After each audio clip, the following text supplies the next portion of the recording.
And they send one of us down here, and so they figure if it's going to fall on anybody, it's probably going to fall on us.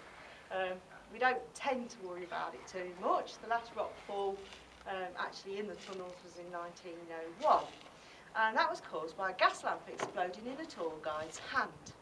Stripped off this corner of the rock and made it all nice and clean. Apart from the visitors getting a bit dusty, none of the visitors were actually injured in that particular incident. We did unfortunately blow the tour guide's hand right off. Now I do like to kid my tour parties that we patched him up and made him do the 3 o'clock, but that is actually rubbish. Right, there's a nice little ghost story, seeing as it is Halloween today, associated with the tour guide. They reckon that his ghostly hand is still crawling around on the floor at the top here, grabbing at people's ankles and trying to find his lost hand. So that's rubbish as well, actually.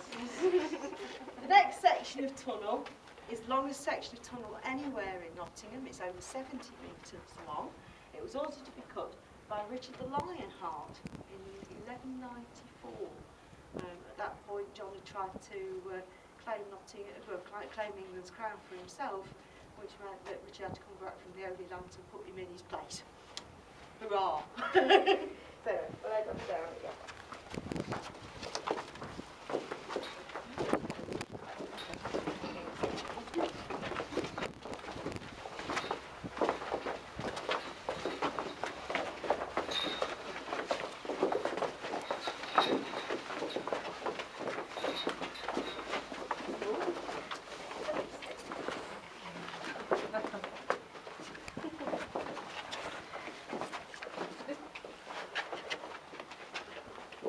So we don't usually dress the caves up, usually as they are, but as I say, we do special tours. I've been doing it for the kids all week, so that's why, yeah. Oh, brave friend there is laying there. Okay, so a little bit about what life was like during the English Civil War at Nottingham Castle, because we do tend to think of the Cavaliers dancing around on their fine ponies in their lace and velvet and looking all rather dapper. Things weren't really like that for the soldiers on the hill though.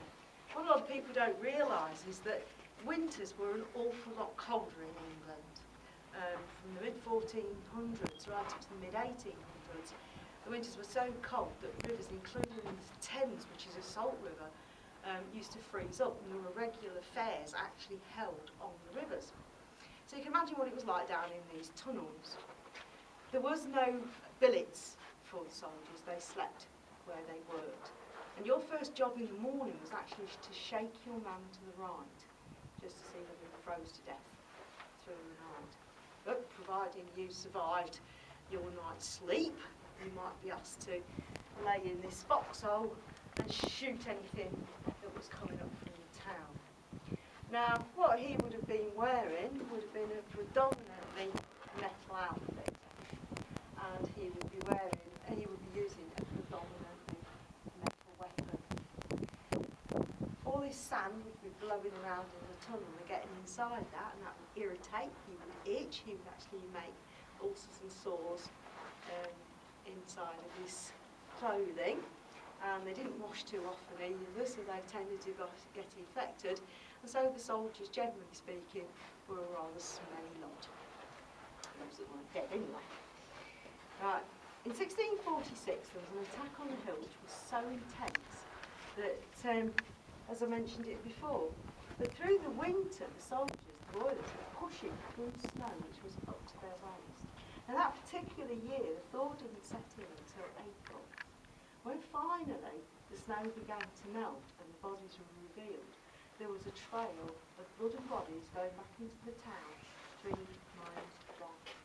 They'd just been pushing through the snow, shot, climb on top, push through the snow, shot. Going nowhere. Not quite a romantic view, is it?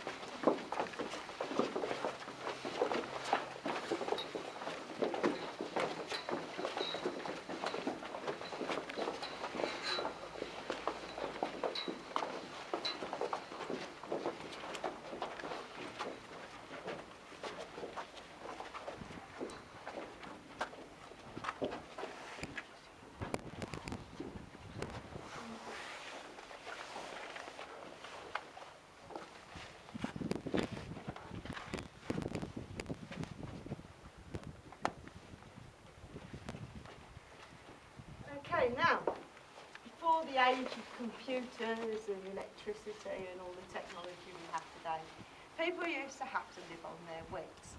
And the people of Nottingham Castle working here in the medieval ages were not any different. It did not matter what our masters did to us, we always found a way of getting away with it. What we did was we dug a tunnel that went all the way from David's dungeon on the other side of the hill, all the way to this side. This tunnel bypassed those 8 security gates that I mentioned before, and it allowed the poor, hard-working and incredibly thirsty folks of Nottingham Castle to sneak to the pub. Now, yeah, nice. Nothing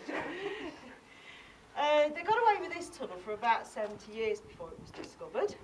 Then they collapsed it up the other end, and of course they immediately set to digging another one, which went straight through to the bedrooms in the trip to Jerusalem. So, they didn't get caught because people didn't actually walk up and down these tunnels. The tunnel was here, it was a secret tunnel. But the way things got moved up and down it was actually by pony, and the ponies didn't move up and down the tunnel either. You know the bit where we came down where it was really slippy? Well, all this tunnel used to be like that. And there was turnstiles at certain places with a rope round. So what you used to do was the rope would go down to the bottom, you'd hook packages on it, and then there'd be a donkey sitting on the wheel, walking away, which would pull it up so far, then they'd transfer it, and that's how things got up the hill. We still get things up the hill that way. But you can't get it up by a lorry, because there's actually, underneath the castle itself, is a huge reservoir. And if we send off the lorries and stuff like that up there, basically they're going to go to the coal now, you just go to this massive reservoir, not beside into this sort of building. So we have to find other ways to get the stuff in there.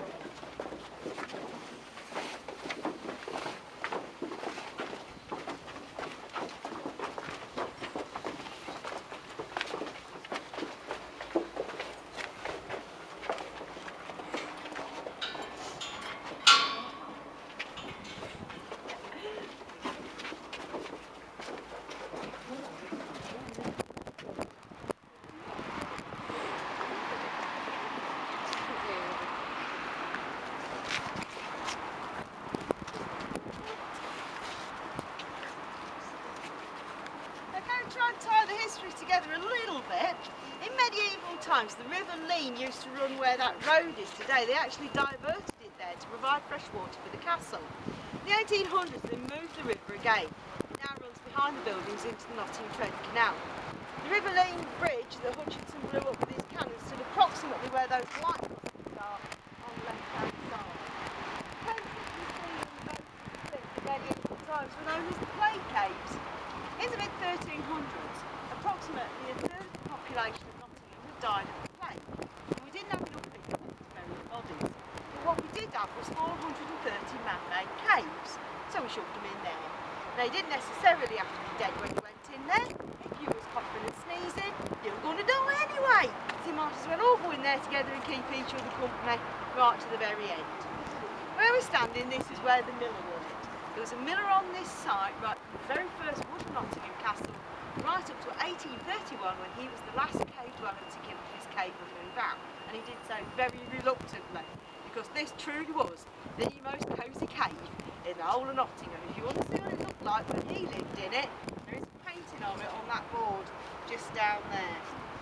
The way it worked was at the end of his hard working day he'd gather all his animals together and put them in the bottom cave.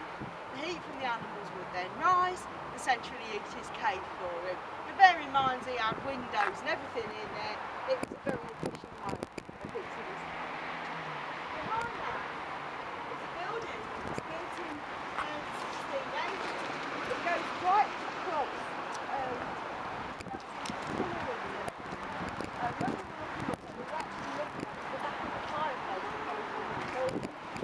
left-hand side of the Brewhouse Yard Museum. Unfortunately, now only open because originally was a road built to house servants of the Dukes of Newcastle, and they all incorporate caves within their building. On the corner is the Church to Jerusalem Public House. It's been a legal pub since 1189. Prior to that, it was a very illegal bear baiting and cockfighting pit, which is of course where our tunnellers will go into. It's called the trip to Jerusalem. It's where the Crusaders assembled before setting off the Holy Lands. To get back up to the castle, you need to go up to the trip to Jerusalem, follow the castle wall back up the hill, show your admittance ticket to the guy on the gate, and he will let you back in because you don't look too dodgy. Right, so thank you all very, very much for your attention. I'm going to go that way. Anyway, enjoy the rest of your visit. Thank you very much.